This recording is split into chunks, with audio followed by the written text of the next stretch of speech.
we have those available for if you guys would like them. Dennis, I've got yours in my office. Just let us know, and then all right.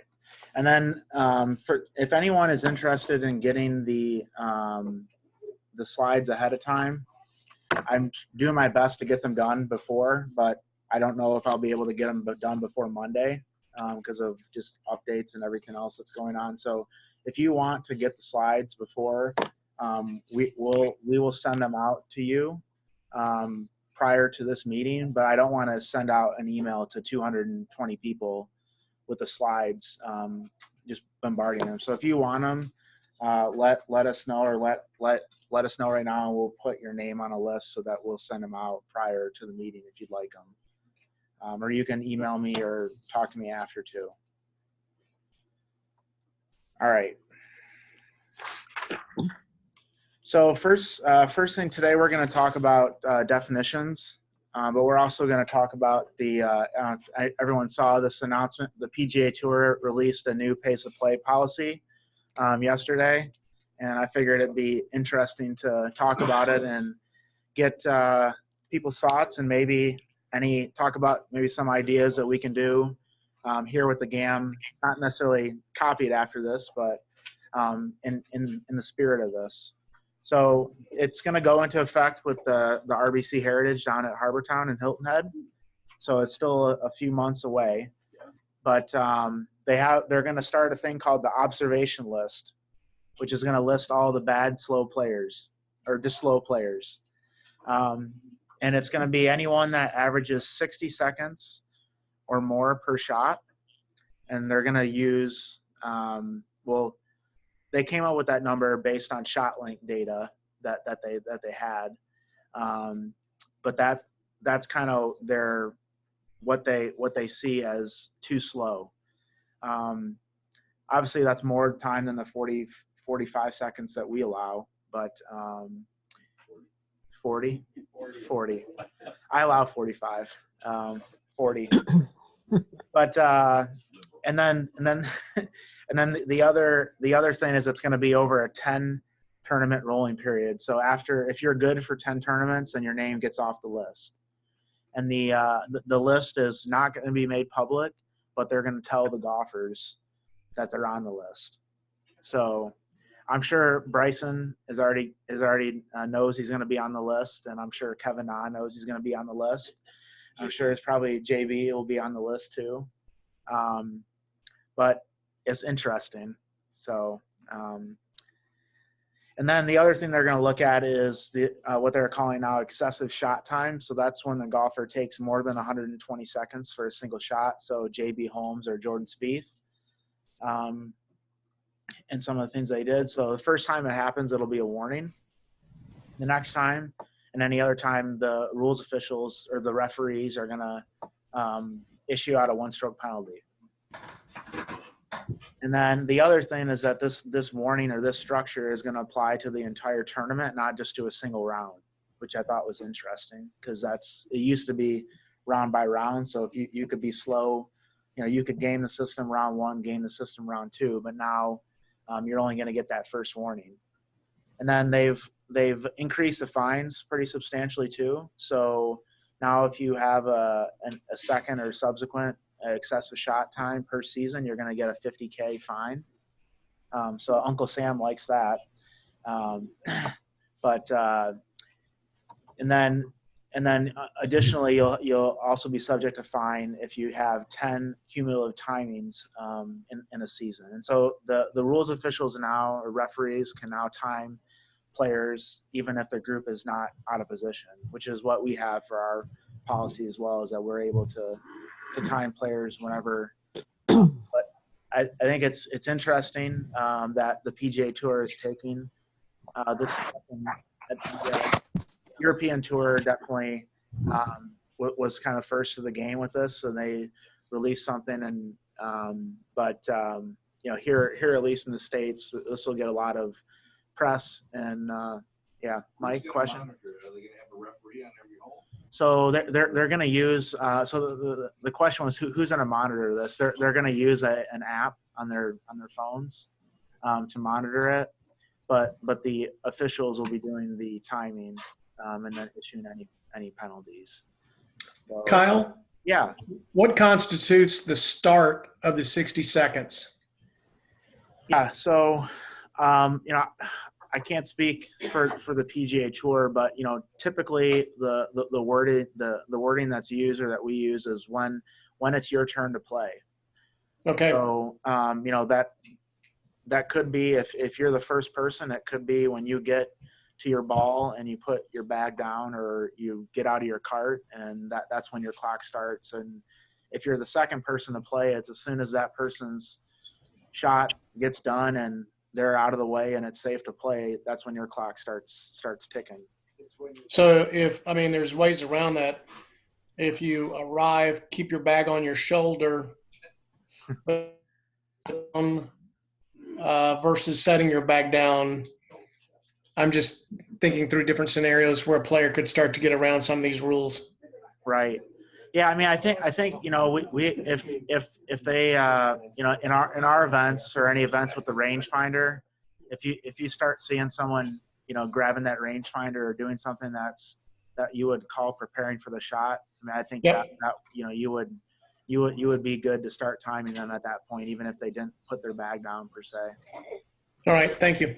Yep.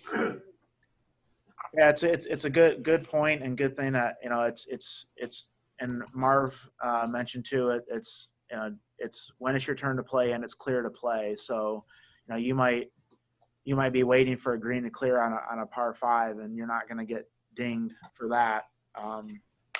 It's because it has to be clear to play. And then the Korn Ferry Tour, the old web.com or the old Nationwide or the old Nike Tour, whatever it is now, is going to implement it at a later date. So I'm guessing it'll be a kind of wait and see approach.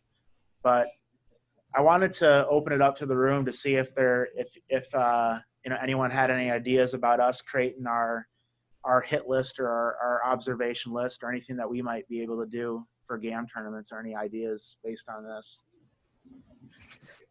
We have a written list, but I think most officials or referees know who the individuals have been in the past that are slower to play than others. Right. Culprits or something. But I don't think we have any written list. I think we just all understand who they are. Right. So maybe.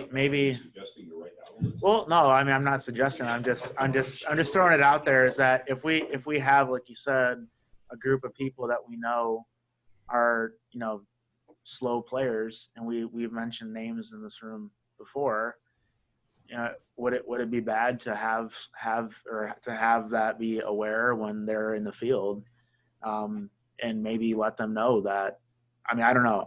It's a fine line, because it's a difference between a tour player and our more customer service oriented. And I mean, at some point in time, though, it does impact everyone's pleasure out there if the play is really bad. So I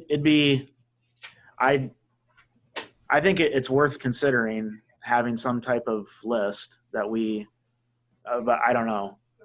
We've got a tournament director, and typically we've got 2 rovers. Right. At least one of those people is going to know who the slow players are on a day in, day out basis. I mean, pretty much without anybody having a list. List is, I think, only going to get us in trouble. Right. But I agree with that. But do those players that are on our list, do they know? Have we told them, hey, you're slow, and we always watch you? And would that help? I mean, if we went and told, I mean, I love Scott Strickland, but if we went and told him that, hey, you're one of our slowest players that play in our events, would that make him play faster? I don't know. No. He's been talking several times. Yeah. So we have to fine him. We have to fine him. Do you think the fines are a little excessive for us? No. Yeah, to make some money. Right. So yeah, I mean, I think, but I guess there, maybe there's something, and obviously we're not going to find people money or anything like that, but maybe giving. I've got Katie Meyer story. We're having the Michigan Amateur up at Boyne. I'm somewhere far away. It was the first year we put into effect the 2-hour and 215-minute per 9. And I hear on the radio, Jeannie say, "I don't believe it. Blank is running up the 18th fairway." Until we put that incentive in place, a stick of dynamite near his rear end wouldn't have moved it. Right. But the incentive of not having that stroke added to his score did it. Right. Well, yeah, and most of the people that we've handed out cards to, and I think Craig would agree, and probably I don't know how many he's handed out, but those that we have passed out cards to have definitely sped up their play. And oftentimes to the point that we rescinded the cards because for 3 holes, they make up 12 or 15 minutes. Right. So, Kyle, we can't hear the back of the room over the mic here, so you may repeat if it's worthy. Yeah, sure. Yeah. No, yeah. Sorry about that. We need to buy a new office to get a better room for this, or get a new mic or something. But Well, one of the things, though, that's on this proposal is it helpful, or is it a benefit for somebody to publish? Well, by the way, I handed out a card to Scott Ian Harris at the Michigan Am qualifier. Go on. So when he shows up at the EAM qualifier at wherever else, we have a record that you've done this before. So when you go and hand him the card, gee, Ian, this is your 3rd time this season. Here you are. Here's another warning. Not that if you don't have a club, it doesn't carry much weight. But Yeah. Maybe there's some yeah, assistance in our presentation. Sure. So try to keep track of Right. the players, and so that we know that, and that they know that we're talking, and that it's not just, hey, I got Lee today, but tomorrow at the USAM, Tom Anderson's going to be there, and he doesn't know that I'm slow, or he doesn't know about what happened yesterday. Hey, Kyle. Yeah. I think your fine is 1-stroke or 2-stroke penalty. As Marv said last week, we don't make a big deal out of that yet. We oughta. And that becomes the fine. As somebody just said, somebody running up the 18th fairway, they don't want 1-stroke or 2-stroke penalty. So Right. if the cards don't work, then hit them. Right. That's the fine. Sure. Yeah. So, I mean, maybe it's, and this is for another day, maybe it's our, maybe it's our goal this year to hand out 5, 6, 7 1-stroke penalties. And I mean, not doing it out of, just to do it, but when the situation arises, give them a penalty so that people start talking and the players start talking. And I mean, once it happens to a couple people, that word will spread, as I think Dan was alluding to. Your customer service comment, it's more of a disservice to those that are affected by playing behind somebody. Sure. It's at least 3 guys behind, or 3 people behind Right. that's slow, and probably more than that. So Sure. we're affecting more Yeah. negatively than we are just the one person. Right. Problem. Yep. Would we consider, adding something like that to the information that we hand out, or putting it on a hard card that we're looking at this, and for the first half of the season, we're going to talk to people about it, but come July 1, we are going to start instituting that if you get, if you get dinged, the second time it happens, it's going to cost you a stroke. I mean, do we phase in an implementation of something like this so that people are aware of it? It's not. We're not talking generally about one-time players who come in and try to get in, qualify for something, and then don't play anything. We're talking about people that do it a lot. So I think, is that reasonable from that standpoint? I mean, the whole concept of slow play is we all have that problem in our clubs and everything else. How do you deal with it? It's like, how do you deal with it in a club where, everybody's afraid to talk to a member because they're paying the same dues. You don't want them to quit. Right. So what's the Right. difference? But it makes everybody else mad. So Lee's point, before we put in the 2 hour and 15 minutes where you get a stroke, what, 5-6 hours year in, year out to the Michigan Amateur? That year it dropped down to, I don't know that we made 4.5, but and the praise was virtually unanimous. The players said, thank you, thank you, Right. thank you. The parents of the kids said, thank you, thank you, thank you. Yeah. So I couldn't agree with Lee more. 1 or 2 are a problem. Hit them, everybody else will be happy. Right. Okay. I think our that's, experience. yeah, no, I think that's good discussion. And I think that's, a direction that we should take and not be afraid to use that 1 stroke penalty but also to let the players know ahead of time too, so that they can prepare and adjust accordingly. And some will, and others will continue to be slow. I think that's just the way it's going to be. But I mean, I do like, Barry, to your point about kind of phasing. I don't want to say phasing it in, but just spending the first part of the season talking to players and saying, hey, this is coming, or we're going to be a lot more strict on this. So We have time on the tee, right, to do something. Yeah. right. And I mean, we could do it in the Michigan Am qualifiers, because those are typically your players that are slow. I mean, you have a few net players that are notorious for being slow, but it's usually your higher level players that think they're on tour and they need to take a minute for every shot. So, okay, all right. Well, let's move on to our definitions here. So we're going to go through a decent number of definitions. Alex, can you look at my decisions book or official's guide? Yeah, thanks.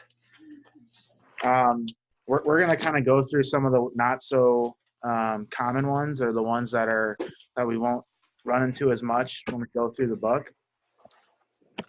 And we'll start with advice. So advice is any verbal comment or action, such as showing what club was just used to make a stroke, that is intended to influence a player in either choosing a club, making a stroke, deciding how to play during a hole or a round. So these can come in many different forms, but it's kind of the key word there is really influence. If there's anything done that is going to influence the player making a decision, then that's going to qualify as advice.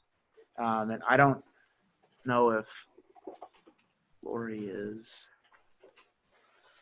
Yeah. So one of our maybe Did I hear my name? Yes, I was going to have you. I was going to have you. You mentioned to me last December about what happened down at Tiburon.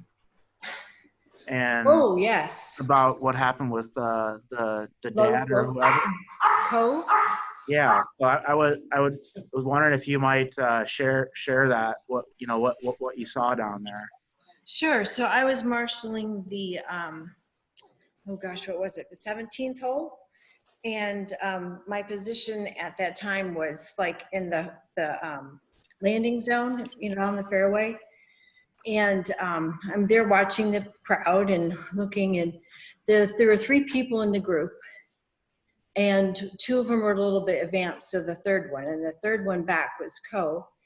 And I looked over to the left along the rope, and there's a guy standing there. He was kind of short, and he had a shoulder pack on, and you opened it up, and it looked like he shot the flag, and he stuck it back in his little pack there.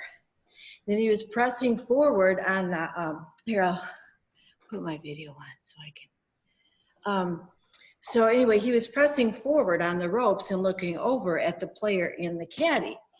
And I'm like, well, that's interesting. And then he starts doing something with his hands. And, but I was kind of behind him, so I couldn't see exactly what he was doing. And then he went up a little bit more forward and he turned his back to them and he put both hands, let me show if I can show you. I don't know if you can see this, but he had them kind of like behind his back like this. And then he had a ball in his left hand and he kind of opened his fingers to show the ball in the left hand. And I'm like, well, okay, something's going on here. I mean, he obviously shot the distance. He's doing something with his hands after he shot it, looking at him, and the caddy's looking over. And then with him turning around, I don't know what he was trying to tell them with the hands behind the back and the ball in the left hand. I mean, what did that mean? So I thought that was very curious. Yeah, that's and this was during normal play, like not a. Yes, it was. So yes, they had a 2-day like amateur or people paid to play type thing, Right. and that had ended. And this was the first day of the competition. Right. Yep. Yeah. So I thought that was an interesting story about advice. I mean, obviously we have to watch it from not only players giving advice to each other, caddies, but also spectators.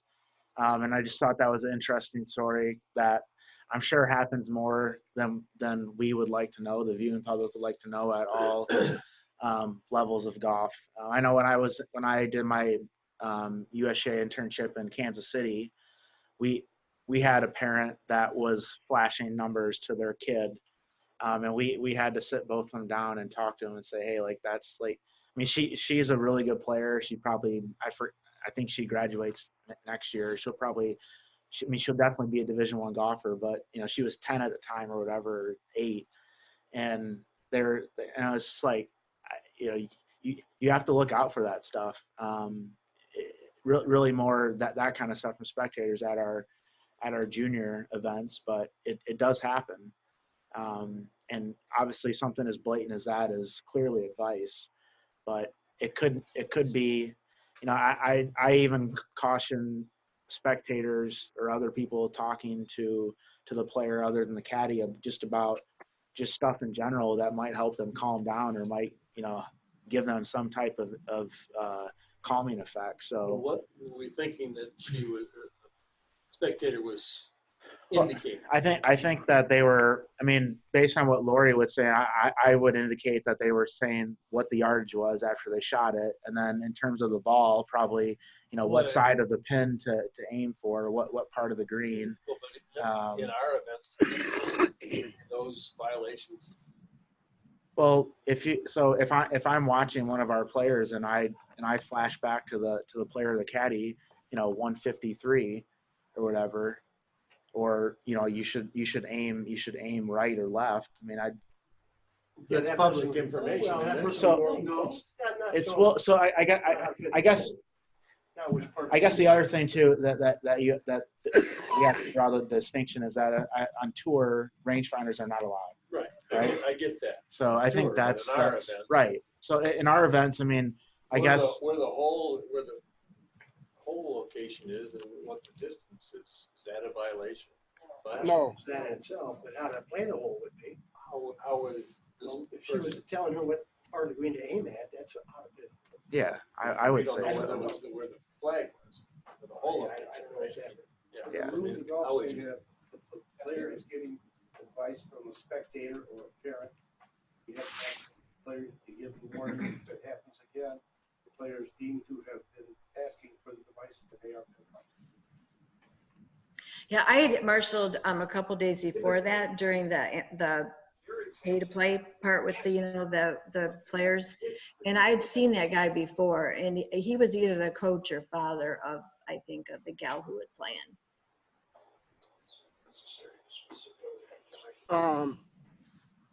Hey, Carl, Yes, Robert. most of the problems that I've seen is with parents and their kids. And I've talked to a couple of parents about, hey, you are not supposed to do that. And many times they don't really know. So perhaps when we have these tournaments where before we begin, we make several announcements, especially for the juniors, some of the announcements should go to the parents that they are not allowed to coach their kids on the course. But both parents that I talked to, really, unless they are good liars, really, they didn't know that they couldn't do that. Right. Because they are so used to walking with their kids and saying things to them, you know, when they hear the shot and stuff. So maybe some education. Right. Where does it say that, Marv? 10.2A on page 150 10.2A 2. 10.2A/2. It's in the Right. Yep. So page 150.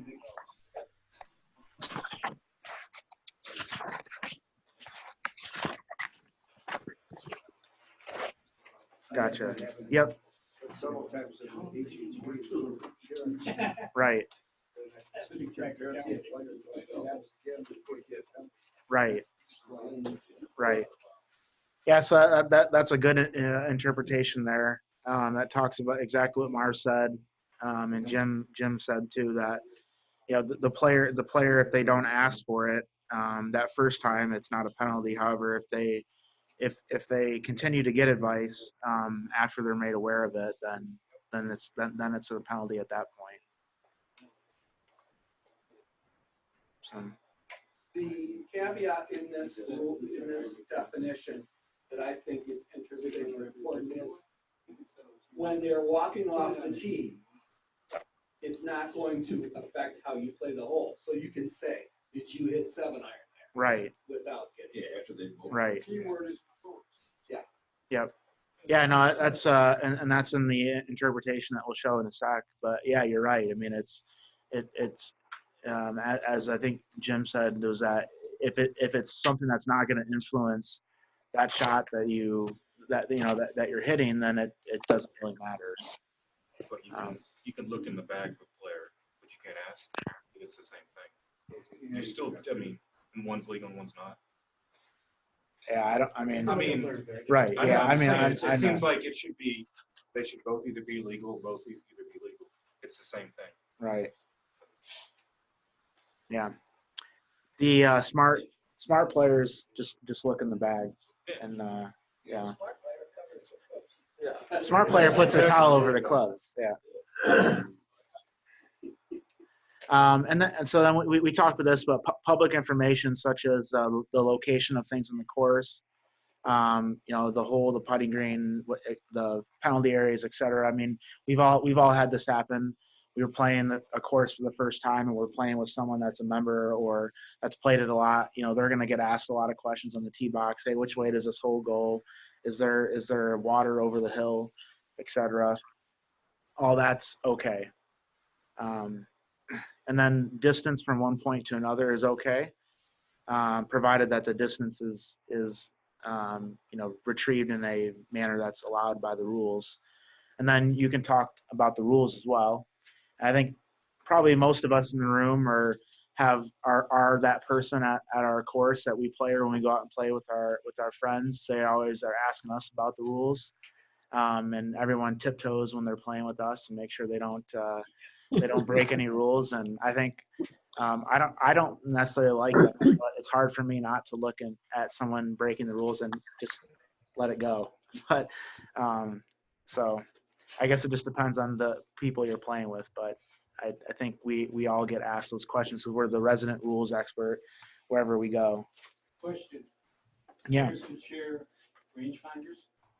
Yeah, so the question was, can players share rangefinders? And that's fine. Yep, no problem with that. A lot of times you might have someone that doesn't have a rangefinder, or that someone's battery goes out mid-round, and we typically just tell them, hey, just ask your person in your group to help out with that. Is it accurate to say the only thing you cannot share are clubs? So the only thing you cannot share are clubs. Marv, yes?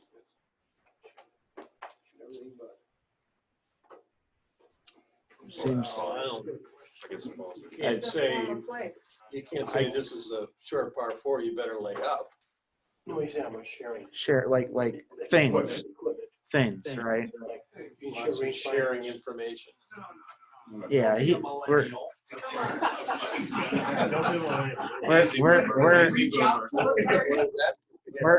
Yeah. I mean, I think if we're talking things like a tee or a coat or an umbrella, yeah, that's fine. But when we talk about sharing, information or whatever, advice, that really depends. The only other thing you'd want to watch out for is if you had a one ball rule, and you wouldn't want to share golf balls if that was going to violate that. But hopefully we're not using that this year. I don't know if a decision's been made on that, but we'll probably do it for USGA at the minimum. But anyways, Not have the one ball rule, yeah. Well, we're getting rid of it. I don't know. I hope it is. It's an outdated rule, but it is what it Sharing is. balls under the one ball rule, it's okay if your opponent runs out and you're using exactly the same ball you share. Yeah, that would be But okay. in the event both of you run out, I think you still have to hit you with that 7 iron. Right? Yeah. Yeah, definitely. We give them a ball if it's your opponent. Yeah. Well, if you run out, Tough luck. tough luck. You're out of ball. All right. Got any other easy ones? Yeah. So in the definition, there are some interpretations, and this is, the old book didn't have these. They were kind of hidden within the rules, and so it's nice that they actually put these in as interpretations within the definitions to provide some more clarity over what what is advice and what isn't advice. So. We won't read through all these, but the first one, a player makes a statement regarding club selection that was intended to be overheard by another player who had a similar stroke. So there we're talking, intent. And a lot of times when we're talking about intent, it's hard to figure out. And if we're not careful when we ask questions, then we can often give the players an out to answer the right way. So I know Mick, those of you that work with Mick, he's very fond about yes and no questions, right, Mike?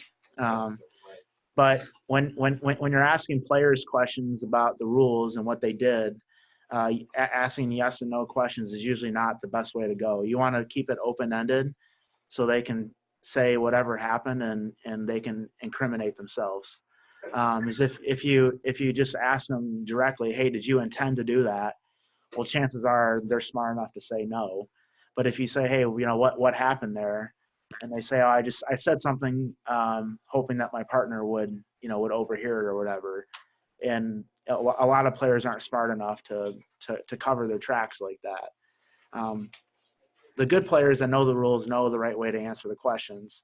So you have to be careful. If they say a term that only a rules official should know, then you should be suspicious that they're working the rules. But in a lot of those cases, they know and that if they say that, they're good to go. I mean, they're not going to get penalized unless we feel like they are actually circumventing the rules and trying to give the appropriate answer. But usually players aren't that in depth with the rules and don't know them all that well, which is good for our job security. But asking questions that are more open-ended is definitely the way to go when you're trying to figure out what happened. The other thing, it talks about in the third one there, it talks about a player, deliberately or telling a player what action to take. You're dead there. You need to punch out, whatever. Obviously that's not allowed. But one of the tactics that I like to use, especially with our younger players or people that don't know the rules that well, is if you're giving them their options. Typically I'll say what I might think the best option is first, and then I'll repeat it again when I'm finished so that they hear it twice, so that they're more inclined to take their 2 club lengths instead of playing out of there or whatever. And, we can't tell them, you really shouldn't try to hack it out of there, but we can try to influence them in some way by just telling them that option is available multiple times so that they think about it more. And some people would argue that that's not the right way to do it, but I think we want to help players when we can, and I'm sure we've all been in that situation where we say, hey, your ball's in there in the penalty area, and then 3 strokes later they're like, how do I get out of here? And so sometimes giving someone a helping hand can prevent some bad situations and tears in some case. So, and then the other thing too to think about with advice is that a lot of what is allowed and is not allowed is talking about events where we're not talking partners. When partners are involved, there's a lot more things that we can talk. So if Dennis and I are partners, we can talk about what club we're hitting, how to play the hole. There's a lot more interaction that we can have when we're partners as opposed to just playing with each other. All right, and some of the things that aren't advice. One that Dan mentioned. You walk off the tee, and you say, hey, I hit 6, or you ask, hey, what'd you hit there as you're walking to the green? Not a problem because it already happened and it's not influencing that next shot. The other one I think is interesting that I'm sure most players don't think about, but even asking about that first one during the play of the 6th hole, a player asked another player what club he or she used on the 4th hole. That is a par 3 of similar length. So you can kind of use that to your advantage a little bit.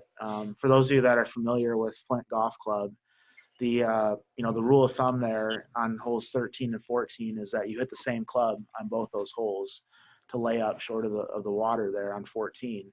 And if you know that, you could ask, hey, what club did you hit on 13? And use that to your advantage possibly. So. Kyle, this is Bill speaking. I read this a couple of times, and I'm trying to find some kind of common theme that says A is advice and B is not advice. This example here bothers me somewhat because, say, for example, they're in the 2nd round of a 3-round or 4-round tournament, and they're asking their partner, or they're asking their opponent what club they used on a prior hole. Couldn't they file that away for a future stroke on the following round? So isn't that advice? I mean, this seems to be really kind of a gray area for me. So the other thing with advice is that there's a time frame with that. So it has to be during the round. So it's not during the tournament. It's just during the round. And if you have if play is suspended, people can start giving advice during that suspension. So there is a finite time, but I do see where you're coming from. I think the reason that they probably, I don't know the exact reason, but the other thing to think about too is that a 190-yard shot on hole 4 might not be the same as hole 6 because it's going a different wind direction, it's uphill, it's downhill. So I think there's a lot of factors that make it so that each shot is not equal. But I do agree with you that there's definitely something to be gained by asking that question potentially. So essentially kind of a bright line here is that once a hole is completed and the players in a group have all completed that hole, if they start sharing what club they used or they talk about that, then that's not a penalty. Yeah, I don't even know if you'd have to say that the hole's completed. It could be, right? It could be as you're walking off the tee, right? So I don't necessarily think that it needs to be completed, but just the situation where you would get advice from, has to not be there. So okay. If once for a forthcoming shot. Right, exactly. So once you hit that 5-iron and your next shot's not going to be the 5-iron, then you're okay. But let's say you hit that ball out of bounds, you got to go back there. If you ask at that point, then we've got an issue. I don't know. Hello? Number 3 doesn't qualify as advice. Number 3 does not. I know. I said I don't. You don't understand. Okay. So after making a stroke, a player says, I should have used a 5-iron to another player in the group that has yet to play on the green, but not intending to influence his or her play. You hear that all the time. On the pros, It's not intended Yeah. to influence. I think yeah, it all comes back to intents. You know, it all comes back to determine intent. that. That's a good question. How do we determine that? I think if you're, you know, if you're just saying it because you're in the moment and you're pissed off that you airmailed it or you were one club So too I'm an short. official and I hear you say to Mark, gee, I should have hit the 5-iron. You don't think what should my action? I guess that's my question. Why did As you an say open, that? as an open-ended question, Yeah. what should my action? Why did you say that? I mean, I think you would, you would ask that question.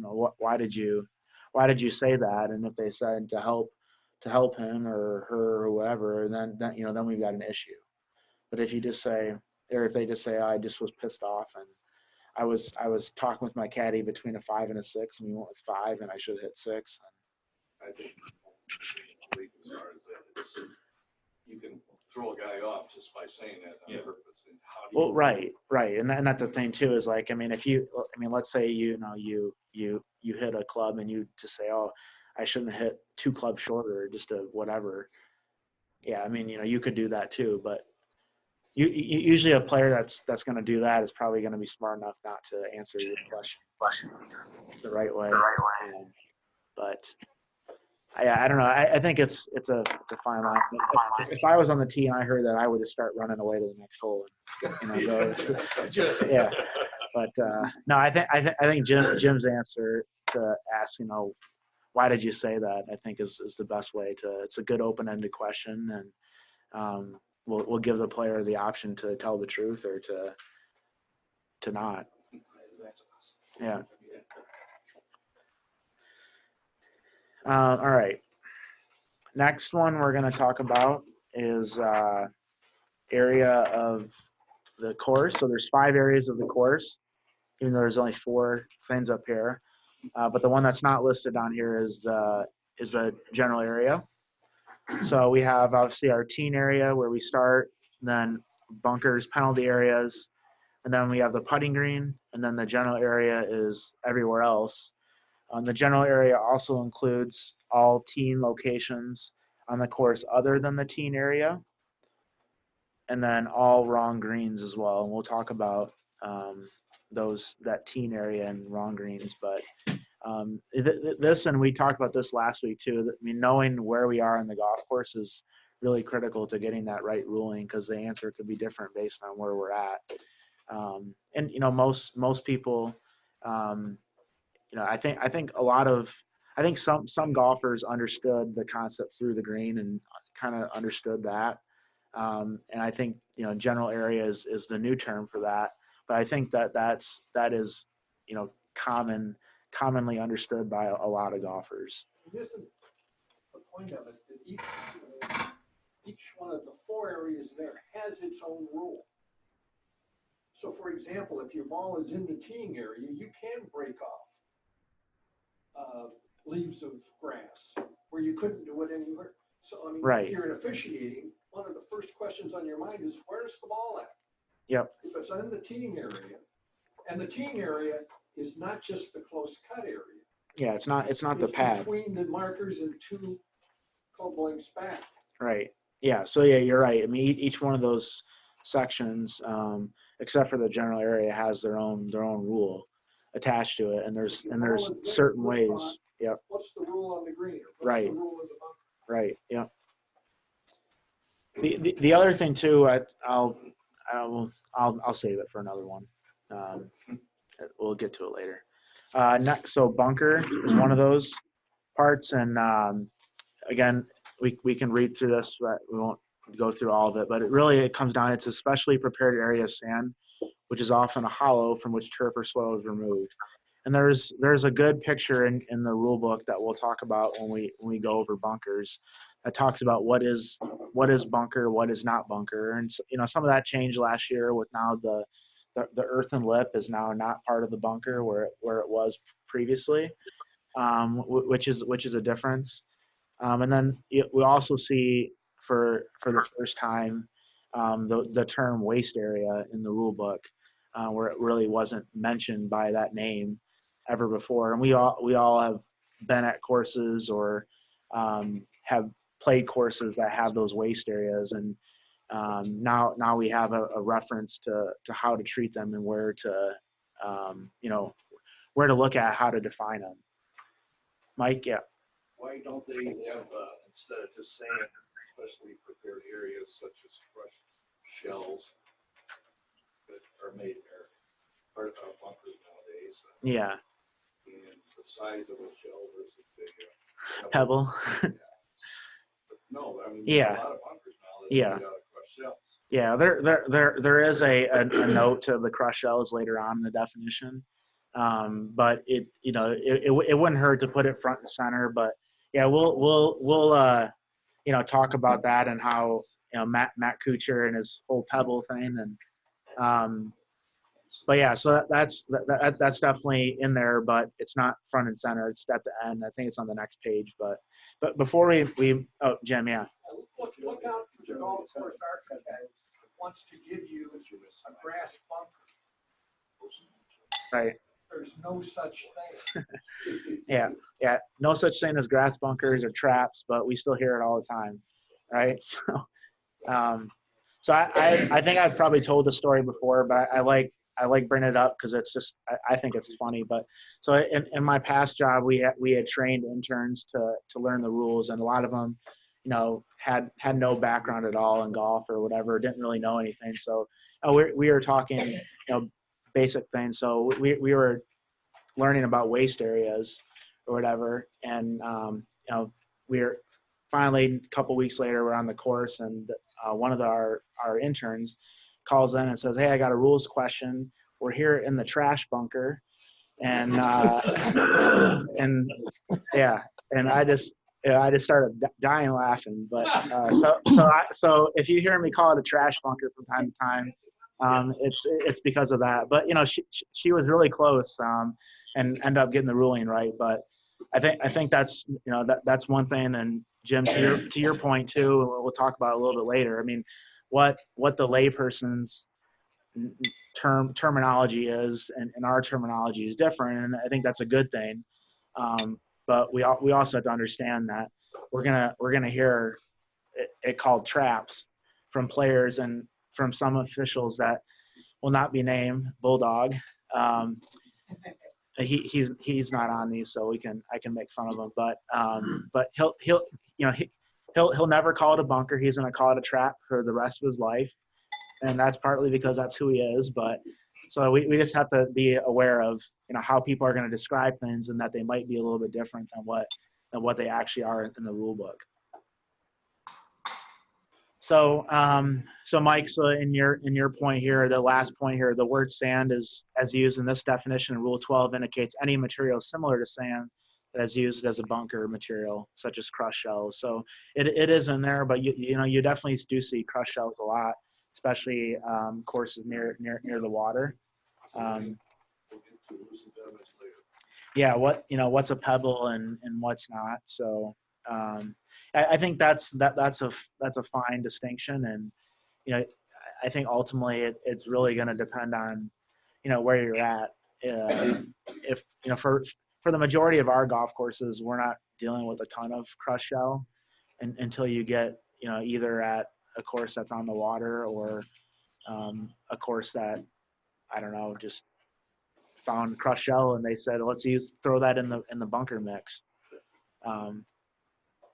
But I think it's one of those things that if I was thinking about how to define it, I would look at consistently all the bunkers, and if that crushed shell or those things are unique to a couple bunkers or a hole or two, then I would say that that's probably going to be a loose impediment. But if it's consistently from holes 1 to 18, then that's just part of the bunker mix that they use at the course. Yeah. That would have to be written. Right. Sure. Yeah. If you had a situation where there were a couple of bunkers that were, you would want to identify that to the players for sure. Kyle, I know you skipped ball markers. We need to cover the new clarification regarding alignment devices. Why don't you go over that? You're just talking about you can't have like an arrow or anything on that. Is that right? For on the ball marker. Yeah, the USGA issued a notice to manufacturers and the clarification rule. I don't think I've seen one, but something that was elongated that you could use as a ball marker to indicate your line of play when you lifted your ball. And that elongated ball marker is. Okay. A single time prepare tool. Yeah. So that when you laid it down, it would actually point the direction so you could turn it behind your ball. It was meant to be a repair tool, but because it was single time, it could have had a different application. So you can't use that close? You're not supposed to. Then use a pencil. Yeah, the pencil is not a ball marker. It says to mark your ball marker of sorts, and then it defines the marker. So it's an artificial object when used to mark the spot of a ball to be lifted, such as a tee, a coin, an object made to be a ball marker, or another small piece of equipment. So you can use a pencil. Let's say I can't use a T. Yeah, you can use a tee or a pencil. Use a pencil. Use the T and put it long way. Yeah, and that's what's the difference? Exactly. I mean, all the balls have something on them that you can line up. I mean, I think different. I think the issue is, and Gene, correct me if I'm wrong, but I think the issue with the alignment is when you don't pick the marker up and you go and you use it to help, right? I think that's the issue there. It's not that it has an arrow on it. It's just if you use it to help align it while it's still on the ground and your ball's there, then you're using it in an artificial manner. On October 4th, the advice to the manufacturers says that the object incorporates design features to measure, gauge, or interpret slope. Okay. Certainly would see that coming. So you're talking like a level or something like that. Yeah.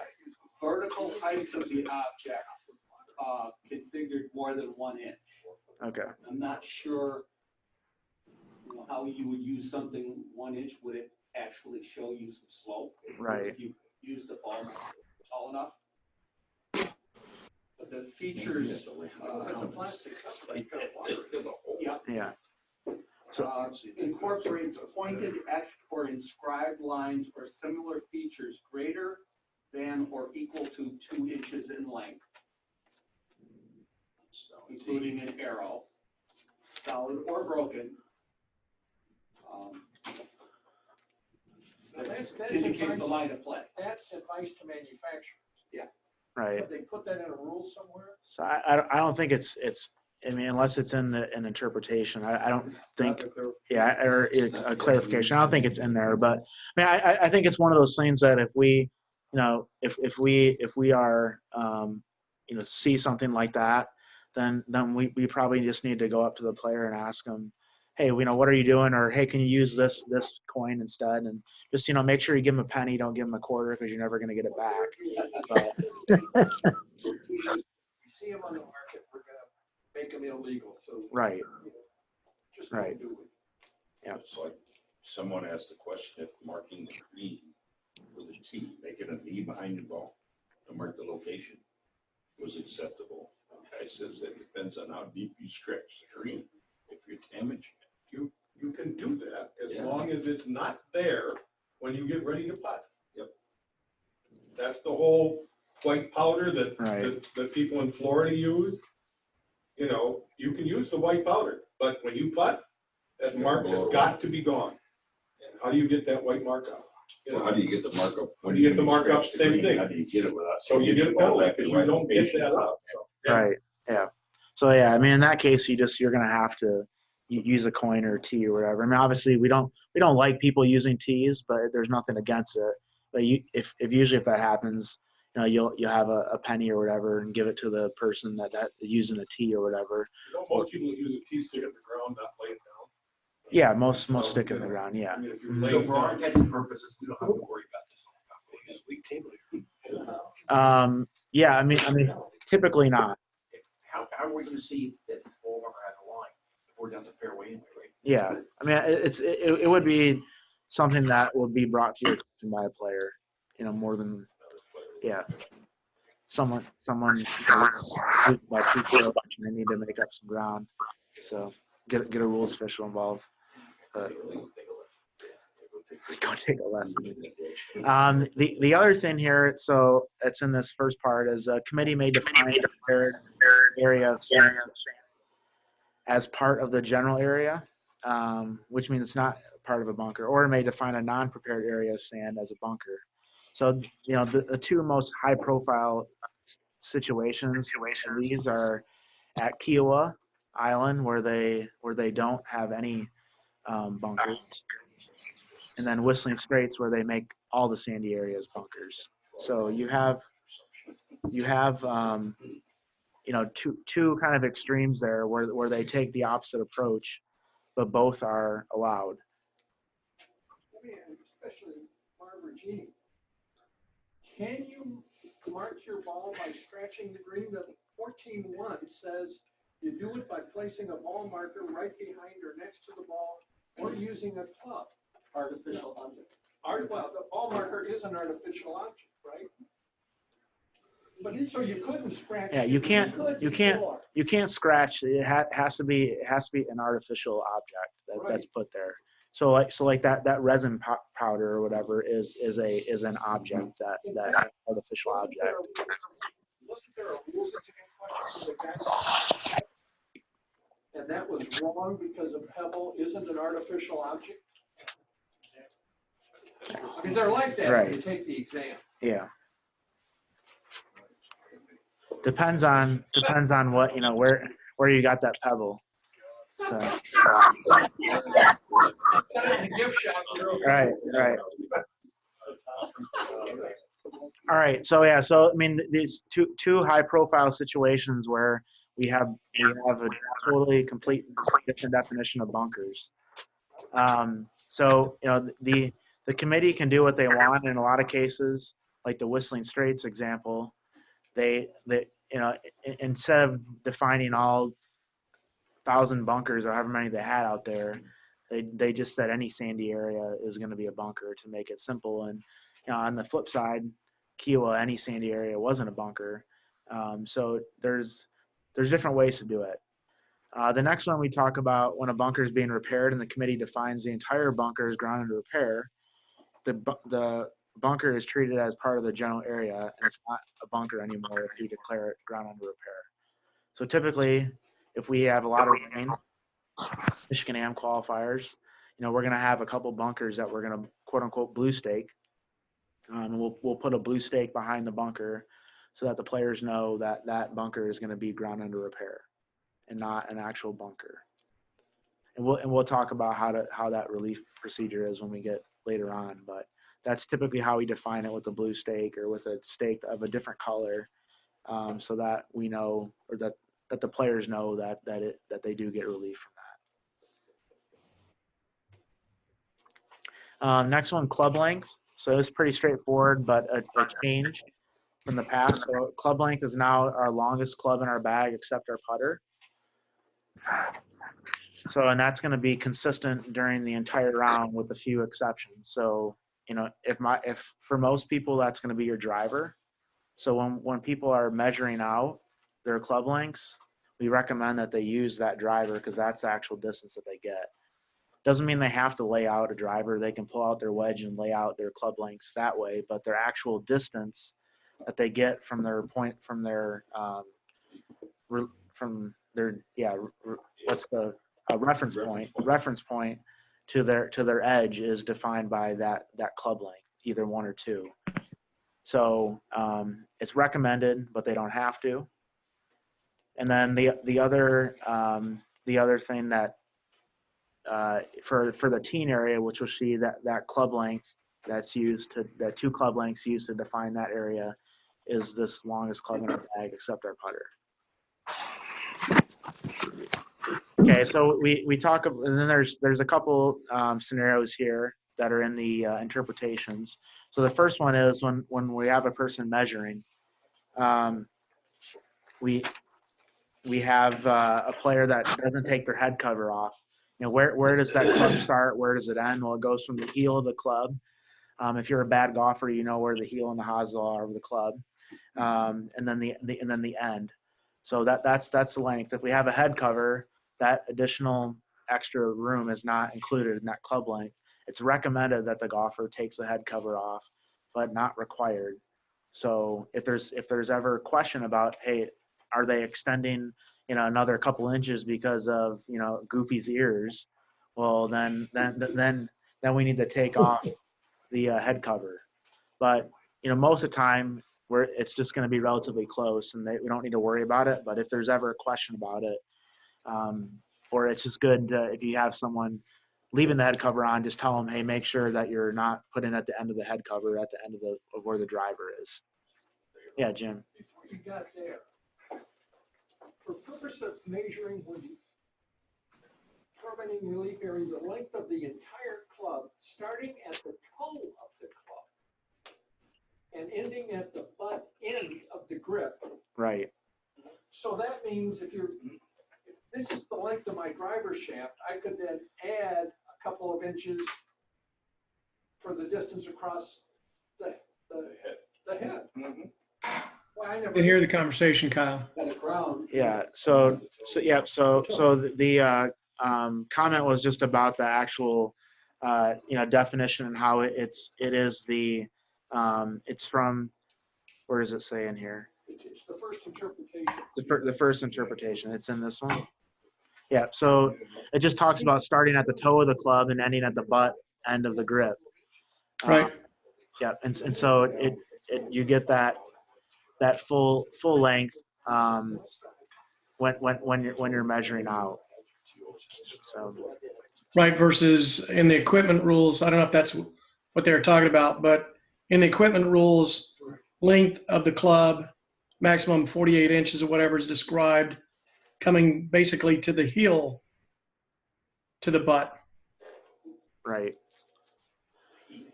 So we got two different definitions. Well, no. So he's saying that in the equipment rules, they're saying that how they measure driver length and what's acceptable is not from the toe, it's from the heel. Accept that. So Right. I'm a manufacturer. Right. I got 43 inches there. My driver head is whatever it is. Let's say it's 3 inches. And I get to add 3 inches to the length of the shaft. Right. Would I not, or I just never noticed that. I mean, I don't know. Like when I put the club on the ground, I put a tee in from the grip, and then I measure out where the end of the club is, and I put the tee there. I don't really think about the yeah. I mean, yeah. But what this says is you can add a couple of inches. I don't think it says that. It just says that it doesn't start at the front part of the driver head. It goes to the end of it. I've never. All right. Well, let's talk about when what happens when we break our club. So if that longest club breaks during the round, that broken club continues to be used for determining their size of the relief areas. But if the player is allowed to replace it, which we have that local rule in, or there's other scenarios where they could replace it, then that broken club is no longer the longest club in their bag. So that would be a scenario where your club length could change mid round, possibly. I mean, maybe it's an inch or two if this ever happens. So we got bigger issues to worry about. All right, conditions affecting the stroke. So this one is really talked about pretty heavily in Rule 8, but I think it's a good definition. So it just talks about how we can kind of improve our shot potentially, and the things we do to potentially do that. So the lie of the player's ball at rest, the area of intended stance, the area of intended swing, the line of play, and the relief area where the player will drop or place the ball. So when we're talking about our area of intended stance, it includes both where the player will place his or her feet and the entire area that might reasonably affect how or where the player's body is positioned and preparing for and making the intended stroke.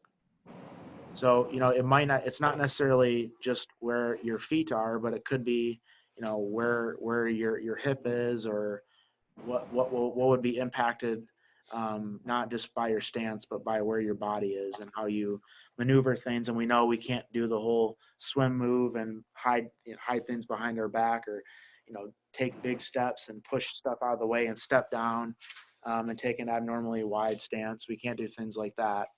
And then likewise with the swing, it includes the entire area that might reasonably affect any part of the backswing, the downswing, or the completion of the swing for the intended stroke. So we're not just talking about, a certain part or the forward movement of the club. We're talking about backswing as well in that case. In each one of those words, lie, line of play, relief area, they all have their own definitions. So this is a one example of where the definitions have internal definitions. And a lot of times you think you know the answer, and then you got to look at, well, what the heck is the relief area? And then you have to investigate further. So sometimes it's not just a quick solution. You have to take that second dive, to find the answer. Yeah.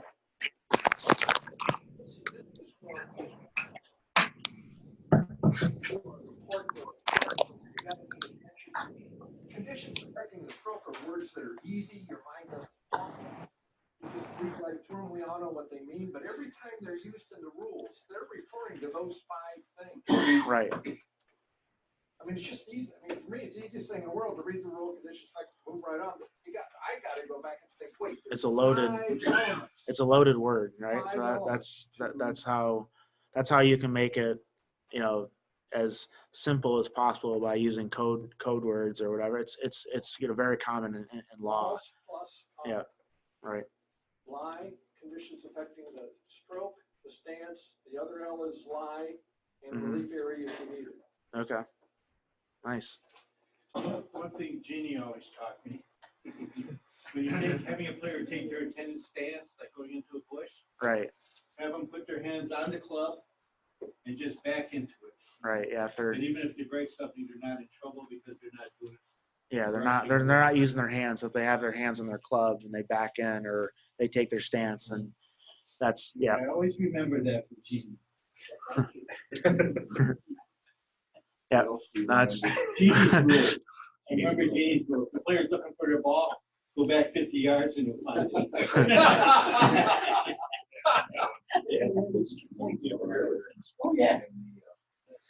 All right. Next one is embedded. So with embedded, we're talking about a couple key things that are highlighted. It's your own pitch mark.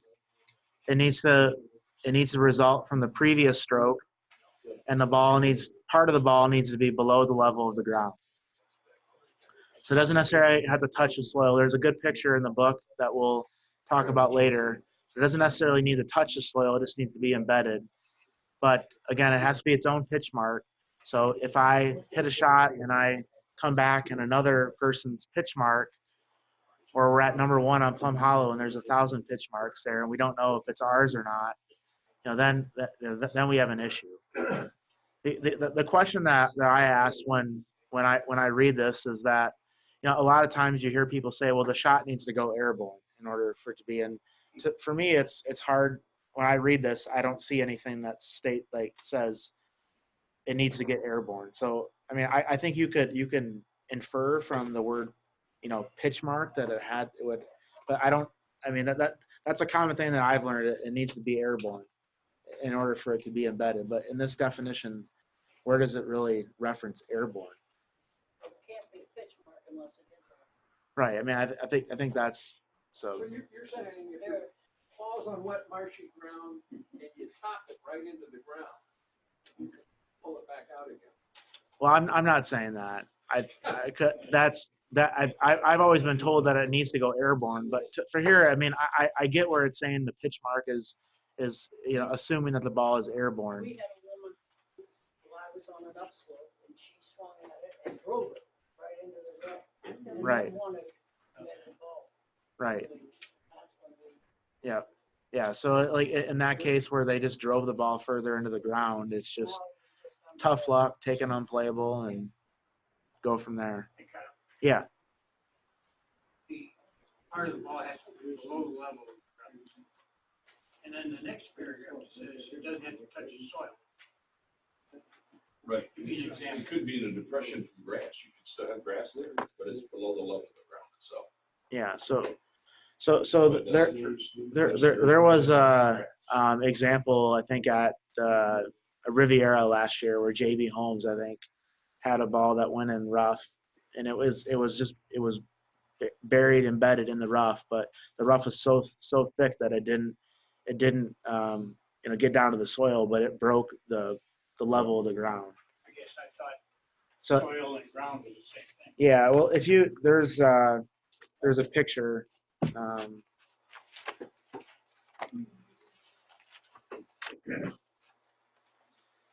It's 237 in your big book.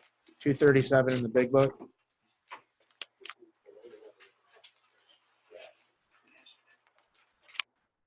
Yeah, so Dennis, that's really that second one there is where we're. Yeah, I mean it doesn't happen a lot. Usually you're going to be, you pick that thing up and there's going to be mud all over it. Especially here in Michigan with the weather around the springtime. That rule also talks about. Hey, Kyle. The airborne. Yeah. Does it? Okay. So there we go. Yeah. Hey, Kyle. Yeah, Mark. The rule 16.3 and talking about embedded ball does talk about being airborne, becoming airborne. Right. Okay. Perfect.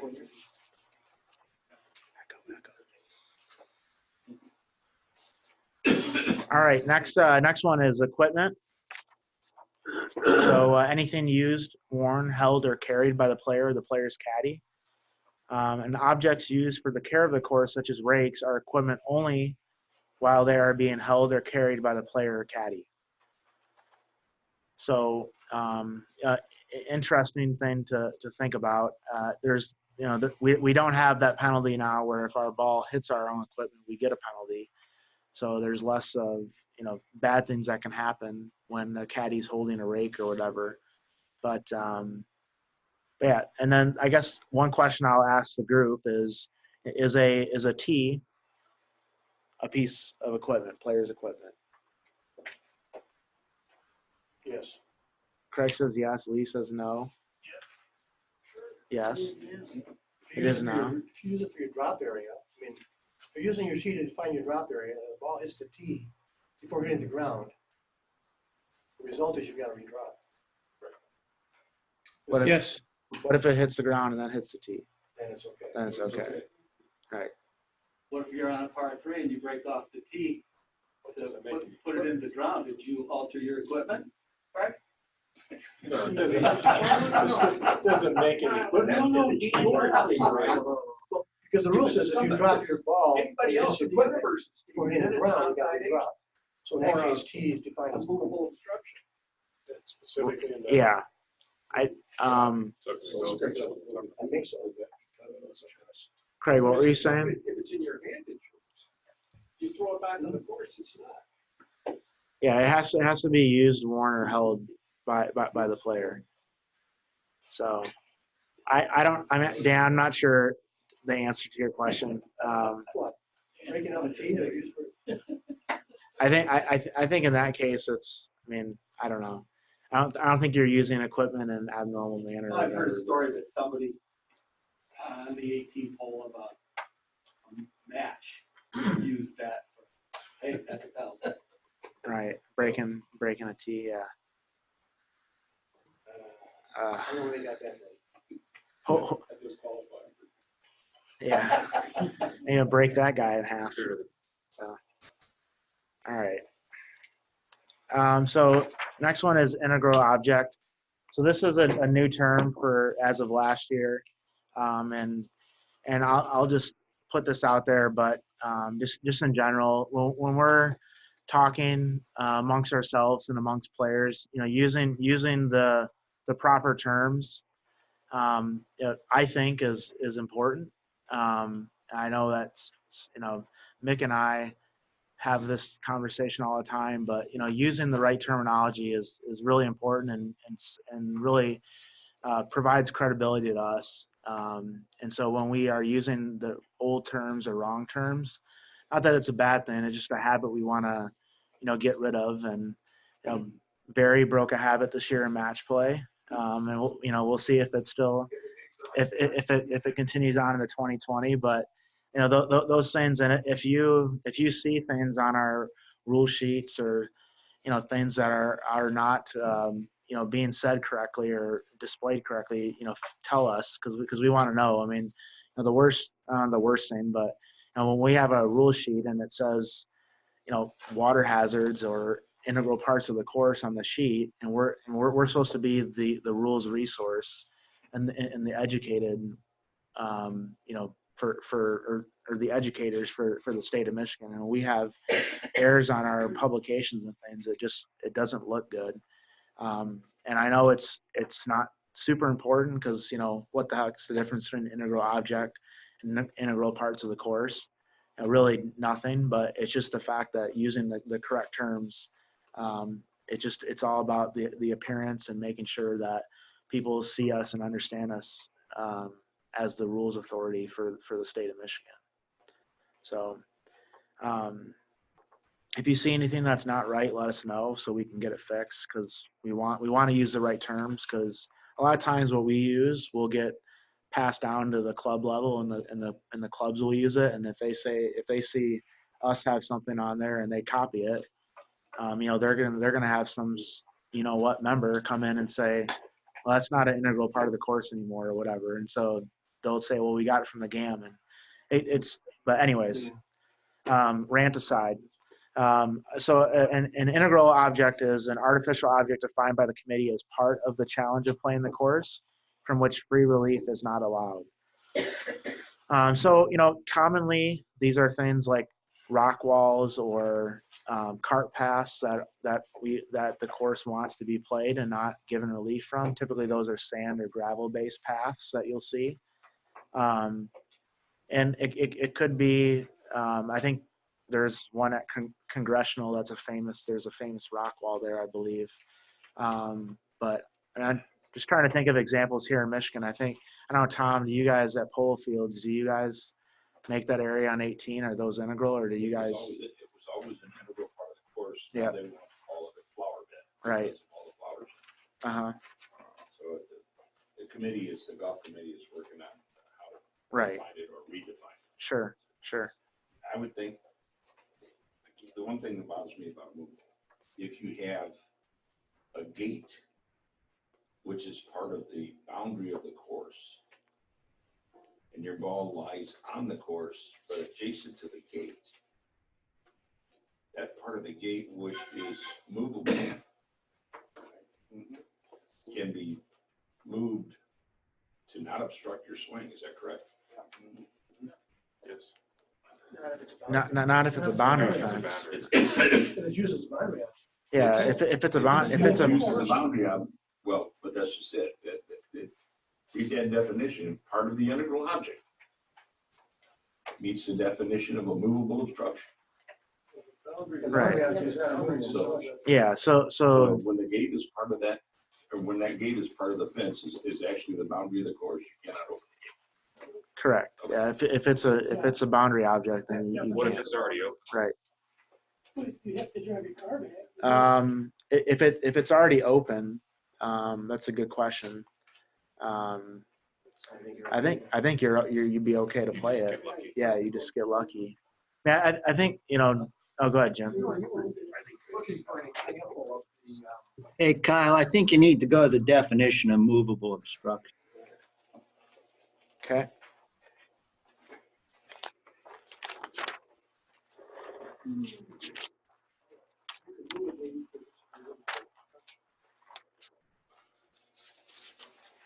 I need to learn the alphabet first. All right. I'd say gator object is a movable obstruction, you can move it, even if it is a boundary. And that's what it says right there. The second. Okay, so John's point, so second part of immovable obstruction, if a part of an immovable obstruction or an integral object such as a gate or door or part of an attached cable meets these two standards, that part is treated as a movable obstruction. But I think we're talking about a boundary object that is different, right?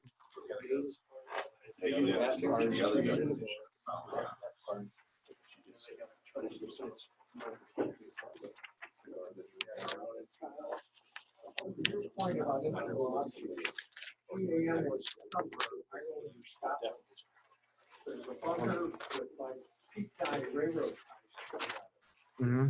But they're rotted. Yeah, Kyle. And my ball landed right in one of those rotted timbers.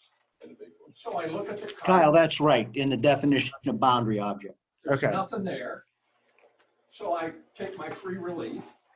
But, you know, we're all being rules officials. We're talking on the bus and the driver stops to laugh. He says, "You don't get free relief." He said, "Those are sleepers." There's no free relief from sleepers. So we pull the card out. Sure enough, there is a little no free relief from sleepers. Yeah, so that's a You saw one. good example of how the committee has options to define certain objects. But just to close the loop on that, if it's a boundary object, we're not going to be allowed to move that.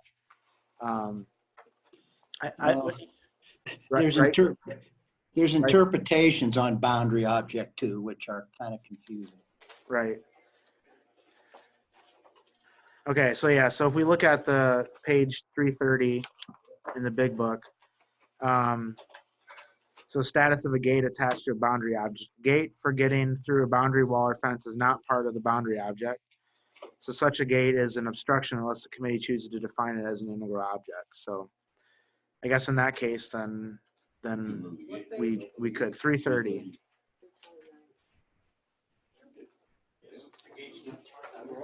Yeah, so a lot of times, and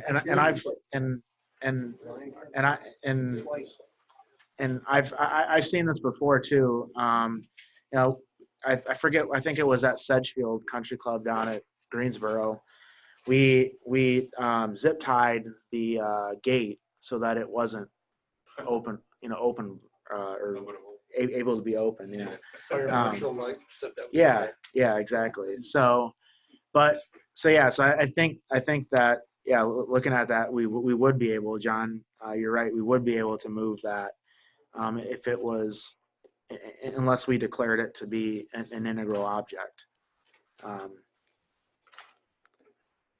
I think the moral of the story is to just take our out of bounds stakes and put them inside any walls or objects, but no, I'm sure all this stuff happens, right? I mean, there's a reason that it's in here, and there's a reason that it comes down to things like as small as that, because it happens, and there's plenty of scenarios out there where you have to look at 3 or 4 layers deep to find the actual answer. All right.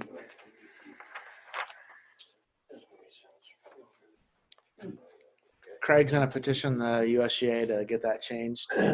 I think we just need to zip tie all the fences, just so there's no issue. So if you're next to a boundary gate, Yeah. you're gonna be able to get relief. But if you're like, the guy player's like 3 feet forward from that, he doesn't get a relief. Well, you're not getting relief. You're just able to move it. Yeah, you just able to open it. Okay. Yeah. That's what it's saying. I mean, it might be like the sandlot, and there might be a scary neighbor in the backyard, and you don't want to move it. So if that, yeah. Chopper's over there. Huh? Hey, Kyle, Yeah. if you go back to the previous rule, just a quick one. Yeah, sure. It's the last sentence. It says, artificial objects defined by the committee as integral objects are not obstructions or boundary objects. Right. If you look at the definition of any one of those integral objects, obstructions, or boundary objects, they will all say that each of the others is not the other. Right. Just as a reference for the folks there and on the phone. Yeah. Yeah. So a boundary object is also not an integral object or an obstruction. And the Right. definition of an obstruction says that integral objects and boundary objects are not obstructions. Right. Yeah. So they're all their separate thing, and treated differently. Thanks. Yep. Sorry about that. And these rules are supposed to be easier this year, right? Yeah. No, they're not. And fun to play, right? All right. I asked that question. I said, no. Yeah. Really? Yeah. Yeah. Yeah, it's at the GAM, meeting 2 years ago. Oh yeah. For when Mark, when the Wisconsin, yeah, when he's on the rules committee, he said, yeah. Yeah. All right. Let's move on to known or virtually certain. So this one comes up in a couple situations, but for us, usually when we're talking about penalty areas and determining whether the ball is actually in the penalty area or not. So it's a standard for deciding what happened to the player's ball. So it could be a penalty area if it's in there, whether it moved or what caused it to move. And it needs to be more than just possible or probable. There needs to be actual conclusive evidence that this event happened. And another way to look at it is that we need to be 95% certain that it happened.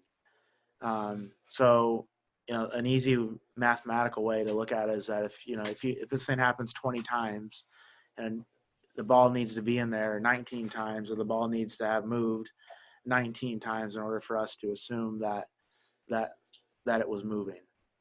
And then we're going to look at a lot of things to determine if it actually happened or not.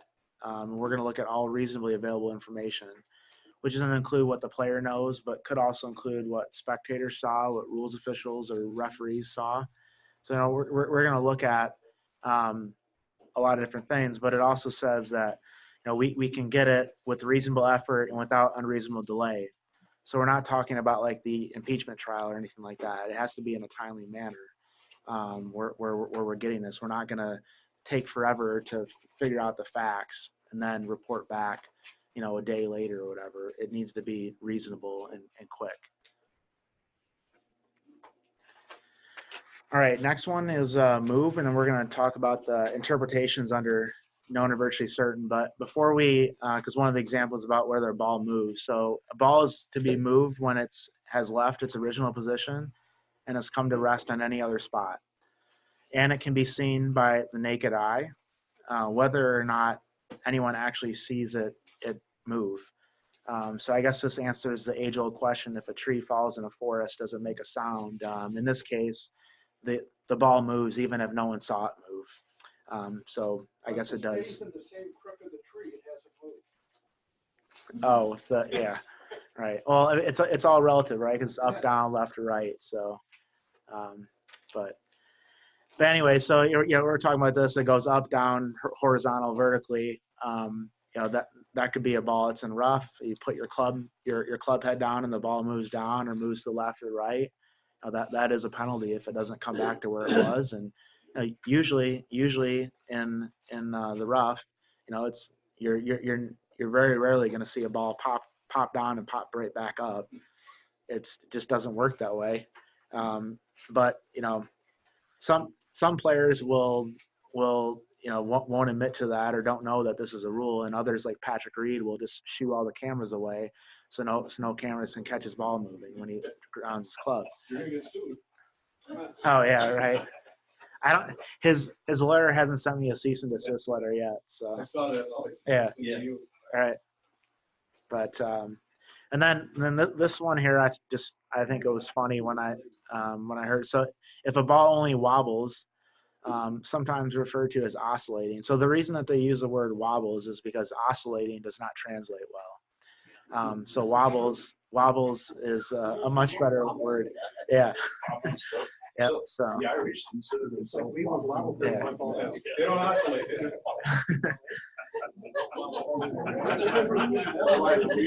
I'm not going there. So in this example here, in this interpretation, we're figuring out whether when it's known what caused the ball to move, and we're going to look at all reasonably available information to do it. So some of the things we're going to look at, we're going to look at the effect of any actions taken near the ball, such as a movement of loose impediments, practice swings, grounding the club, and taking the stance. We're going to look at the time elapsed between such actions. So if you've been standing there for 30 seconds and all of a sudden you put your club head down, you lift up your club head, and then 2 seconds later the ball moves, there's probably, I would say that's a good chance that it was known or virtually certain that you caused the ball to move. Sure. And the lie of the ball before it moves, such as if it was fairway and long grass, or on a surface imperfection or on the putting green, all those have different propensities to move depending on what type, how thick or where the lie was in those grasses. And then the conditions of the ground near the ball. So if it's slopey or if it's flat, that obviously plays a role too. And then if it's windy out, or if it's, rain or whatever, and if a person says, hey, my ball moved, and the ball moves in the opposite direction of the wind, and the other thing that happened was they put their club head down, chances are it wasn't the wind that did it if it was moving in the opposite direction. So, we're going to look at all those things and determine, but we're going to do it, in a quick manner. We're not going to sit here and, call the airport for the nearest, weather forecast and the wind direction. We're just going to make an evaluation when we're out there, and go on from there.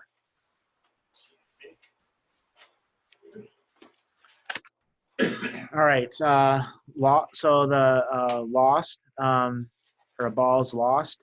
So I think most of us know this changed as well, but it's now 3 minutes. If it's not found within 3 minutes, if the search begins and then it's temporarily interrupted for a good reason, such as with play suspended, or we need to move aside to let a group play through, or if we're identifying a ball that ends up not being ours, all those scenarios are situations that won't count against our 3 minutes. And then it's 3 minutes in total. So if I search for 2 minutes and then I pause for a minute to let a group play through, I still have a minute left to search after that. Personally, I found this rule, or this to be the most contentious between players and officials in terms of when my 3 minutes started. And I think that to me, that was the hardest thing, where I got in the most arguments with players and spectators about when they were really starting to look for the ball, or when one player said, yeah, we've been looking for 5 minutes. Another said, oh, we've been looking for 2. So I think that is, 3 minutes is good for pace of play, but it definitely created some issues for sure, at least for me out there officiating. The other, like, when does it actually start? Yeah, so it starts, so I skipped over that. It starts after the player or his or her caddy, or the player's partner or partner's caddy begins to search for it. So if any spectator can look, and then it doesn't count. Right. Yep. So that's especially on like junior events, we'll ask the spectators to be a shot ahead to help. Yeah, it has to be one of those 4 people, either player, partner, or either of your caddies get in that area. So do you have any advice for officials that, let's say you are either a rover or a trouble hole, and you come from someplace else, see a group that's looking for ball, you go over, and first question I ask is, how long have we been looking? Right. That seems to get people pissed off too. Sure. Yeah. So, or do you have a better approach? Or does anyone have a better approach? Smile when you say it. Tried that. I've often, I typically, I'll typically not ask the player first. I'll ask someone else searching, or if it's a parent or someone that may be able to provide some information that the player won't readily say dishonestly or whatever. But I always ask that question too. I think that's standard. You get in the area. I guess maybe the first question I ask is, whose ball are we looking Right. Sure. Then what say to them, ball are we looking? looking? Yeah. Mm-hmm. my expectation is they're gonna be honest. Yeah, right, Most of them exactly. get kind of, Yeah, what the hell, you putting us on the clock? right, Yeah. right, yeah, yeah.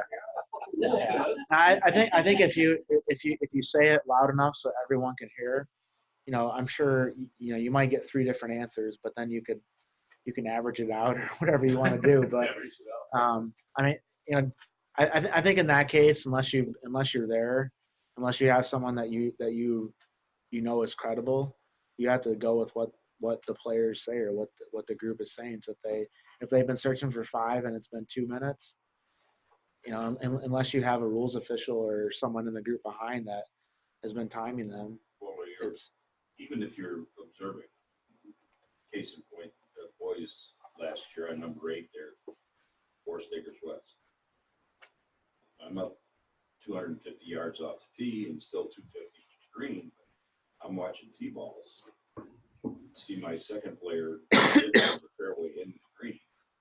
Turn around, keep watching tee balls. When I turn around, they're all three in the Today, 1-800-552-2176. Walked all the way up. Just weeks before the first votes in the nation, the Democratic candidate squared off in Iowa over substance and policy issues for Iran healthcare. How long have we been looking? So we just started. Well, I had to drive all the way up here and I observed you from 250 yards out. How could you have just? Well, yeah. and you.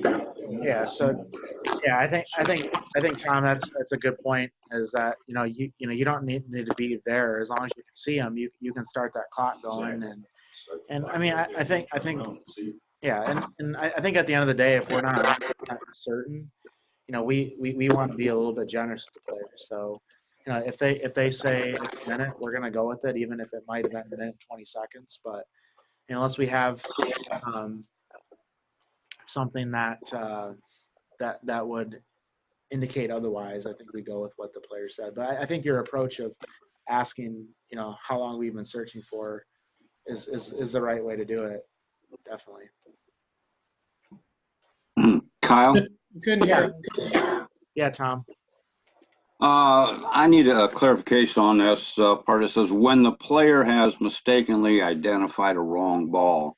So when if we find a ball and it's deep in the doo-doo and we're trying to clear an area so that we can be able to at least lift and identify the ball, is that considered part of the 3 minutes, or should we delete that time? If it turns out to be a wrong ball, it might take a minute to identify that ball. Yeah. So basically that time that's not going to count is going to start, when someone says, "Hey, I've got a ball over here," and when everyone goes and starts walking over there, from that time to when we look at it and identify it, that wouldn't count if that's not our ball. Would not count. All right. Okay. Well, I need to. Okay. Yeah. So I mean, and in that case, I mean, do you need to stop? I mean, the best way to do it would be to stop the clock once you hear that, and then after restart it. But if you don't do that, that's fine. You can just estimate how much time it took to actually identify that. Okay. Well, I've been here for 10 years and I've been doing it wrong. Yeah. Well, it's up until last year they had 5 minutes, so probably didn't really impact it too much. Well, no, it didn't. No, but I have called time on it. But I'm sure that there have been, especially on number 10, that H Valley, where there have been many balls found and attempt to identify the ball being the wrong ball, because I usually end up at the end of the day with 32 golf balls in my bag. Right. So, okay. All right. I need to check mark that one. Sure. Yeah. I mean, I think it. I mean, usually it's like 5 seconds here or there, Tom. It's not really. I mean, sometimes it might be a little bit longer, but usually it's like, oh, we found this ball, and it takes 5 seconds to say it's a TaylorMade and not a title. Yeah, but you guys always put me in the hardest hole. Hey, I'm gonna Because nobody else wants to run over the hill. Right. And so if you've ever run over that hill on number 10 at Edgewood Valley 64 times a day. Right. Sure. Okay, no, I'm glad to have that clarified. Thank you. Yep. All right. Mark, did you have a question? I just wanted to say from what I've used for starting a search time, typically if I'm off in a distance, is if I see a player set down a bag, 1 or 2, turn around and start going backwards, back towards the tee box, I know that they've started their search. Right. Okay.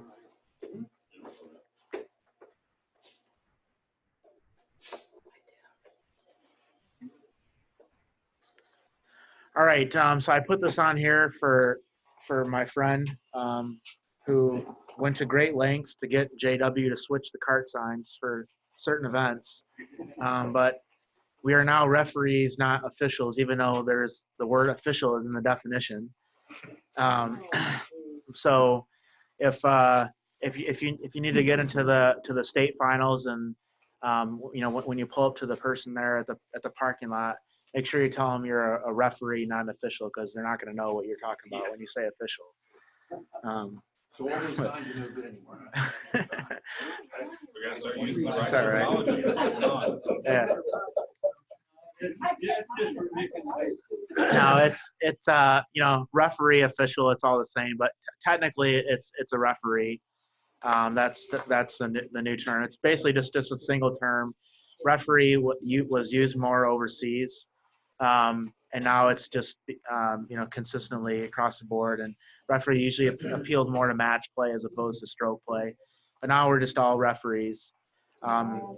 And just like the Ed Hockleys and you know, all those other basketball, football, etc. What do you think about Yeah. people that are riding in a cart and running back and forth between the 3 groups in match play?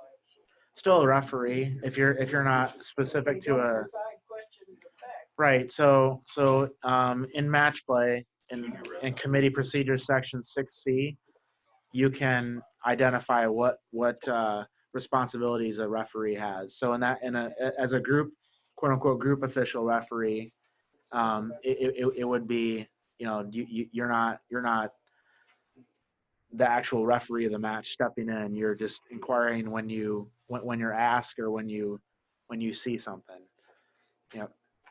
Kyle, knowing how you feel about Teddy Valentine, you really want to be a referee. He retired, so I don't need to associate with him anymore.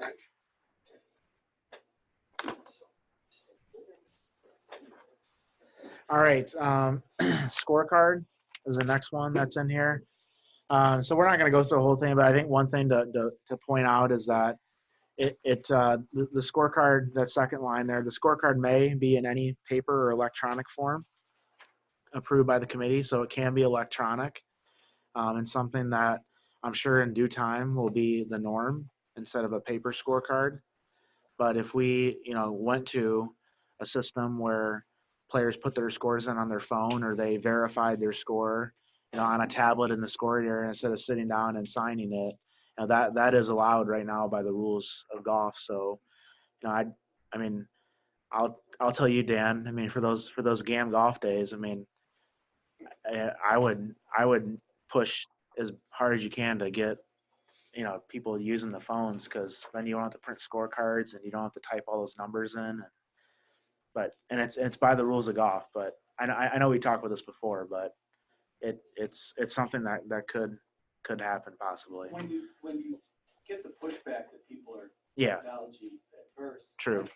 If you're 50, you've had technology. Right. Right. So, Yeah, and then, you know, usually too, it's the way that's set up is that you just need one person in a group typically to do it. So if you got one person that's okay on their phone, it works out. But I think that's just the way the world is moving, is that a lot of stuff is on your phone, and it's nice that the rules accommodate for that without requiring a paper scorecard. But I think for your major events, you're always going to see that paper scorecard. And then the other thing is a scorecard is not required in match play. So when we give you that card, it's really just a reference point for you. I shouldn't use that term as that's a rules term, but it's something that you can use. It's not something that you need to return in or that you need to have the players sign. And there's a player every year that yells at me when I don't give this person a scorecard in their match play, a certain event, and I will continue to get yelled at by this player, but I'm not going to print out an extra scorecard because it doesn't matter. Well, the one guy always wants to post a score. And you explain to him, you really can't post your score. Oh, that's not true, but Well, you can. yeah. All right. So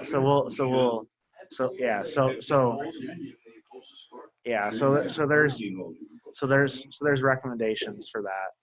I think it's, I don't know if is it 13 now. I think it might have changed. I think it's 14 now. Yeah, it used to be 13.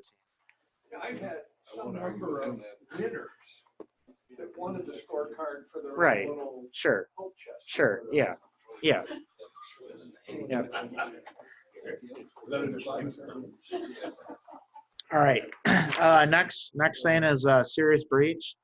So this one is typically when we're playing from a wrong place, and we need to go back to where we hit from because we gained a significant advantage, as it says here.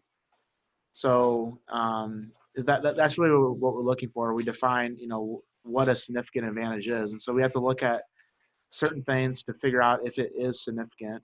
And one of those things is how difficult the shot is, how far it is from the hole, the effect of obstacles in the line of play, and then the conditions affecting the stroke. Those things those 5 things that we mentioned earlier.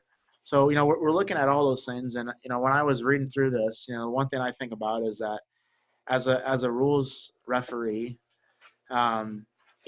if you're working an event where you're dealing with a 20 handicapper and you're a 3 handicap, can you really decide based on those factors? Can you really put yourself in their shoe?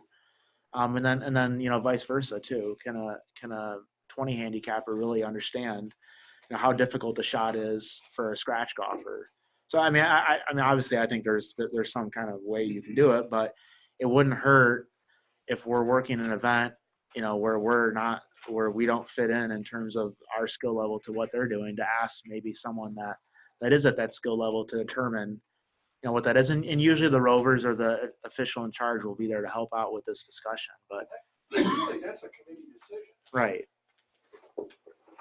Typically, I mean, sometimes it's cut and dry. It's obviously Yeah, but I mean, if right. you're a player, you're going to play a second ball. Well, not necessarily. I mean, If you don't, and the committee decides against you, the penalty's DQ. Well, right. I mean, ultimately we have to decide if it's a serious breach so that they go back and fix it. But if they play 2 balls, they'll be covered. But in a lot of cases, they're not going to play 2 balls, and we have to tell them, hey, before you tee off in the next hole, make sure you go back and fix that. So we'll talk about this more later on in terms of some examples. But I mean, I think there's a high-profile example with J.B. Holmes a few years ago that was probably the most recent example of this on the tour. Stroke. So the stroke is the forward movement of the club made to strike the ball. So we still have that word, or we still have the intent built in there, but the word intent is not in there, but we still have that intent to hit the ball. So if we're not trying to hit the ball, it's not a stroke. So these couple examples, during the downswing, you decide not to strike the ball and avoid it by either stopping, like Tiger used to do, or by swinging over it, which Kevin Na has done. You'll see, and then you also have one where you're just taking a practice swing and you actually accidentally hit it. So I think that was Zach Johnson. Was it last year at the Masters? Or so that was a scenario, and then it happened to Michael Campbell a while back too. So all those things, there was an intent to hit it, and we either stopped or we did not intend to hit the shot, so it does not count as a stroke. And then this last part here just talks about, you know, sometimes we see the word penalty strokes, and that still counts as a stroke, but it's there's not the intent to get a penalty or not. Doesn't matter. It still counts as a penalty stroke in that case. There's some other interpretations that we won't go over that are in there that are good examples of what is a stroke and what isn't a stroke. What happens when your club head separates from the, you know, from the shaft on your downswing, etc. There's some good examples there. We talked about this teeing area a little bit, but it's two club lengths from the front of the tee marker going back, and it's from the outside. So you see here the outside edge of the, where are they? Where's my pointer? There it is. Yep. So it's the outside edge here of the markers, and the forward edge where we're measuring from if we ever needed to measure that. And then this is just this rectangle. So the ball that's back here, it's still on that teeing location, but it's not in the teeing area because it's not within the two club lengths. And then last one is another change, new term. So it used to be a wrong putting green, now it's just a wrong green. And that's any green on the course other than the putting green for the hole the player is playing. So that could be other putting greens, the normal green for when you're using a temporary green, or just practice or chipping greens or things like that. And there's you know, we can as a committee exclude practice or chipping greens as being wrong greens if we want. We can also there's also solutions for double greens and how to treat those if we want to include part of a green as a wrong green and part of it as the putting green, or we can leave the whole thing open as the putting green and none of it is a wrong green. Just how the committee wants to define it. So typically in our events, we'll define it as a wrong putting green. We'll put blue stakes or white stakes that cut the middle of the green, or irrigation flags that mark the edge of where the green is and where the wrong green starts. But then St. Andrews, for example, all their double greens, they don't do that. They just play it as a putting green, and that's how they choose to treat those. Some of them are long, yeah. And then the other thing we'll get into when we talk about the wrong green in terms of the actual rule is that, you know, previously you were able to stand on the green with your stance. Now that's not the case. So that's changed as well, and we'll get into that when we start talking about that rule. Looks like we ran out of time for a quiz, but we'll do double next week. So next week we're gonna cover rules 1 to 4. So we should roll through a lot of those pretty quickly. But Ken, did you have something? We started putting the volunteer section up today, so it should be up. Depending on how fast Alex's fingers are this afternoon. I don't know if Smith's programmed it up yet. Is it up there? Okay. So the volunteer section will probably be up by entirety tomorrow, but there'll be some additions. We're still got to get a couple more USJ qualifiers, a couple of junior boy qualifiers, but I'd say 95% of it will be done by tomorrow, unless Alex is back. We're going to take the day off. For anyone wondering about up north, we do have a rate at the Best Western, which is 5 minutes from Boyne. It's $119 for a single occupancy, and then it's goofy. Mark can test this. $9.99 for a double occupancy. They don't want us to double up in that room. I don't know how they're gonna. Obviously, we'll know if they got the bed messed up, but. 2 beds. I've been dealing with this person for almost 3 months. They won't let you. They want to charge you that much for double occupancy in the room, which is ridiculous. So, but we do finally have a rate at the Best Western, which is literally 5 minutes. It's right by the airport on Pleasant View and D, whatever that is. Whatever. It's really. It's the closest thing we do. You other can than just getting call rain. and say golf association and they'll know. Other than that, that's really about it, but I know a lot of people have to.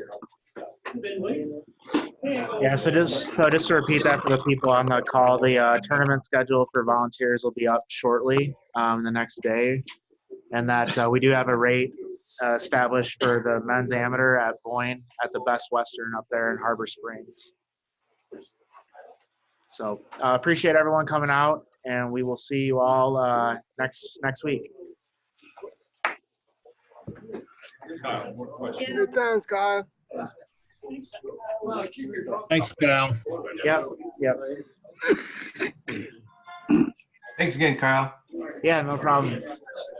Thank you, Kyle. Yep. Thank you, Kyle. Have a good week, Kyle. All right, you too, Robert. We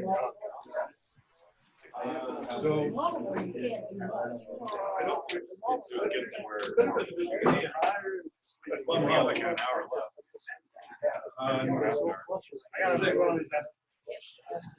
You're pretty much because most of it, because we had a maintenance picking up branches. I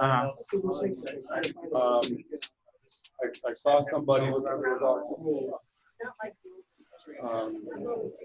saw the maintenance guy drive away. I chased him down 2 holes over, almost to the 3. Right. And the ball was in the cart. Okay. So I brought the ball back, gave it to the guy, but I didn't get the penalty. The ball moved. I didn't know that when that utility cart was off with the ball, that wasn't anybody's fault. That was just, but I didn't know that was penalty. I mean,